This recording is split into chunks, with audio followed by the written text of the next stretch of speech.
এই মানে কোনায় কোনায় না এই কোনায় আছে এই একদম গর্ত করে ফেলছে হ্যাঁ হ্যাঁ। দিয়ে বাতাস আসে না।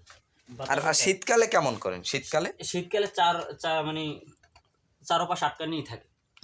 হ্যাঁ প্রিয় দর্শক, আজকে আমরা সকালবেলা একদম ফার্মে চলে এসেছি এবং আমরা আজকে দেখব যে কতগুলো ডিম পাই। এই যে আমরা একদম ফার্ম খুললাম।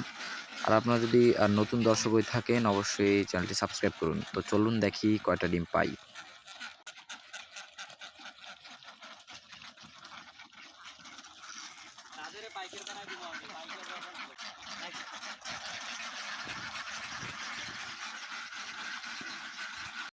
আচ্ছা কাকু, এখন কি ডিম উঠাইবেন? জি জি, আজকে ডিম উঠাবো। আচ্ছা, তাহলে এত বড় ফার্মটায় কি এক জায়গায় সব হাঁস ডিম পারে না ছড়াই ছিটাই? না না, এক জায়গায় পারে না, হয়তো 10টা বা 20টা 15টা এরকম করে এক জায়গায় পারে, কিন্তু ছড়াই ছিটিয়ে পারে। দেখেন। আচ্ছা, দর্শকদের দেখান তো কেমন ডিম এই পারে। যে দেখেন, এই জায়গায় আছে কিছু, এক জায়গায় পারে না, আবার এই এই জায়গায় আছে, এই মানে কোনায় কোনায় না এই কোণায় আছে। এই যে একদম গর্ত করে ফেলছে যখন ডিম পারে তখন ওরা গর্ত করে।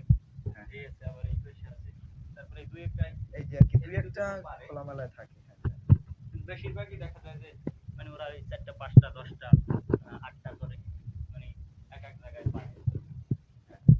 এবার মানে আলাদা আলাদা জায়গায় আলাদা আলাদা জায়গায় দিয়ে বাতাস আসে না। আর শীতকালে কেমন করেন? শীতকালে মানে চারপাশ আটকানোই থাকে। আটকানি থাকে। জি জি, শীতকালে আটকানো থাকে। আবার এবং এই গরমের সময় এটা এই যে ফাঁকা থাকে, আজকে 61টা পারছে। 61টা? জি, একটু কম, কিন্তু তারপর 61টা আসছে। ও আচ্ছা আচ্ছা। না,